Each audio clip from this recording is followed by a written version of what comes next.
Sejumlah warga dan pengendara motor panik berlarian saat melihat sedan yang terbakar disertai ledakan di Jalan Hos Cokro Aminoto Menteng, Jakarta Pusat, Sabtu malam. Mobil terbakar di badan jalan saat berhenti di lampu merah di tengah lalu lintas yang ramai. Kebakaran diduga karena korsleting listrik pada bagian mesin penyalur bahan bakar. Petugas damkar berhasil memadamkan api dalam waktu 15 menit, sementara pemuda pengemudi sedan menyelamatkan diri tanpa mengalami luka-luka. Di Jakarta, Rani Sanjaya, iNews melaporkan.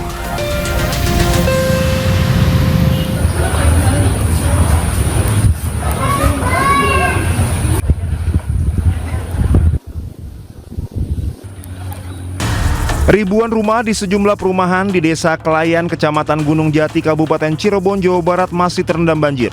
Ketinggian air mencapai 60 hingga 80 cm membuat aktivitas warga sekitar lumpuh total.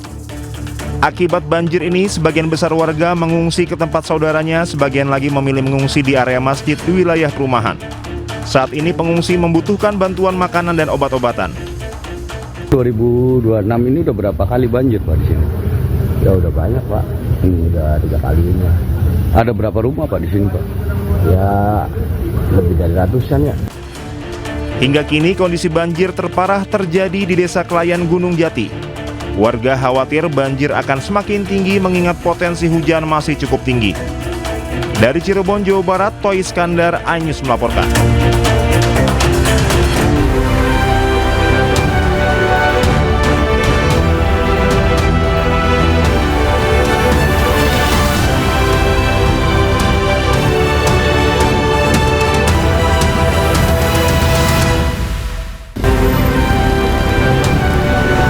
Tragis, kebakaran rumah di Jalan Raja Wali Selatan, Jakarta Pusat menewaskan pasangan lanjut usia.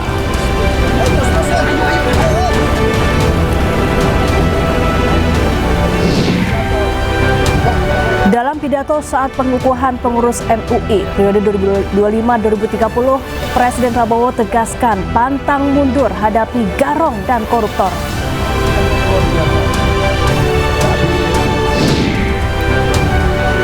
Timnas Futsal Indonesia gagal meraih gelar juara Piala Asia Futsal setelah dikalahkan Iran lewat drama adu penalti.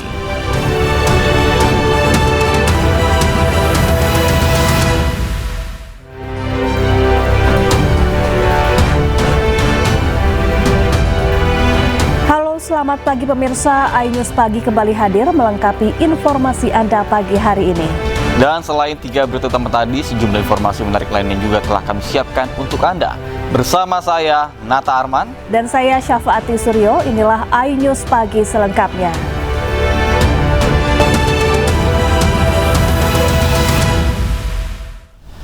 Pemirsa iNews Pagi, kita awali dengan informasi pemilik toko emas di Tangerang, Banten menjadi korban hipnotis pasangan suami istri.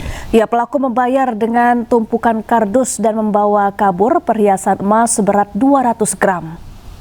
Emas dia baru kebetulan sebanyak sama bapak itu juga emas 200 gram harus tanggung jawab semuanya. 2 minggu. Wanita lansia ini tak berkutik saat diamankan pedagang pasar Jati Uwung, Kota Tangerang, Banten. Sebelumnya, bersama seorang pria diduga suaminya, wanita ini membeli perhiasan emas di toko Benua Jaya dengan transaksi pembelian hingga 500 juta rupiah. Sudah dari ini urusan polisi lah. Namun mengaku uangnya kurang. Pelaku pria beralasan harus mengambil sisa uang di rumah sambil membawa perhiasan emas sebanyak 200 gram. Sementara pelaku wanita tetap di lokasi. Lantaran lama tak kembali, korban curiga dan membuka kantong kresek berisi uang, yang ternyata uang 100.000 hanya ada di bagian atas, sementara di bawahnya ditaruh 4 ikat potongan kardus. Pemilik toko emas menduga ia dihipnotis. Nah, itulah yang herannya, toko emas itu langsung ngasih aja emasnya, sementara duit di sebelahnya belum dibuka. Dia percaya aja. Ya udah, pas sudah selesai bikin surat, pas mau dibayar, ini duitnya masih separuh lagi duitnya dijemput dulu pulang. Pelaku wanita kini diperiksa di Polsek Jatiuwung, sementara pelaku pria masih diburu polisi. Dari Tangerang, Banten, Sukron, iNews melaporkan. Pemirsa, 3 unit speedboat di Pelabuhan Muara Batang Arau, Kota Padang, Sumatera Barat terbakar. Diduga kebakaran akibat korsleting kelistrikan pada bagian mesin.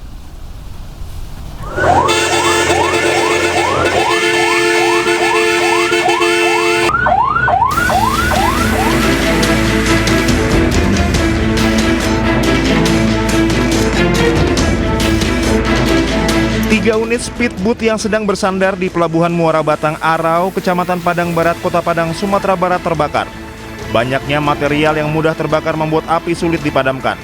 Sejumlah petugas TNI ikut membantu memadamkan api dengan alat seadanya. 2 unit mobil damkar dengan 50 personil dikerahkan untuk memadamkan api. Api berhasil dipadamkan setelah 30 menit kemudian. Diduga api berasal dari korsleting kelistrikan pada bagian mesin, namun penyebab pasti terjadinya kebakaran masih diselidiki pihak berwajib. Siapa saja nih, Pak? Jadi kapal yang terbakar ini jenis speed untuk muatan beberapa orang, perkirakan ada 10, ada 7, jadi ada 3 speed. Sudah tahu penyebabnya, Pak? Penyebabnya kita belum tahu, mungkin dari pihak kepolisian nanti dalam penyelidikan. Hingga kini lokasi kejadian masih dipasangi garis polisi oleh petugas Polresta Padang. Tidak ada korban jiwa maupun luka dalam peristiwa ini. Dari Padang, Sumatera Barat, Budi Sunandar, iNews melaporkan. Pemirsa, kecelakaan beruntun melibatkan sejumlah kendaraan terjadi di ruas jalan tol Ngawi Solo. Ya, dugaan sementara kecelakaan terjadi akibat sopir kurang konsentrasi saat ada penyempitan jalan proyek perbaikan jalan tol.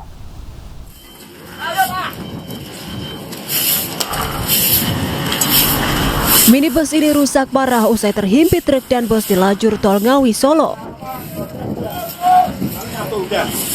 Bagian depan kendaraan hancur sedangkan muatan truk berserakan di jalan.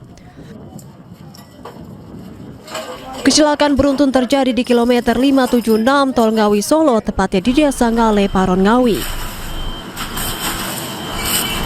Insiden ini melibatkan 2 bus, 1 minibus, dan 1 truk. Menurut petugas, kecelakaan bermula saat bus pariwisata Bagong berhenti mendadak karena ada penyempitan jalan akibat proyek penampalan aspal. Truk bermuatan durian yang berada di belakangnya tak sempat menghindar dan langsung menabrak. Tabrakan ini disusul minibus dan terakhir bus akap. Meski tidak ada korban jiwa, 3 orang dilaporkan luka. Kecelakaan ini terjadi berawal dari kurang antisipasinya bis Bagong karena di depan ada pekerjaan pengaspalan perawatan jalan. Ketiga korban saat ini menjalani perawatan di Rumah Sakit Widodo Ngawi, sementara kasusnya ditangani unit Satlantas Polres Ngawi. Dari Ngawi, Jawa Timur, Asfi Manar melaporkan.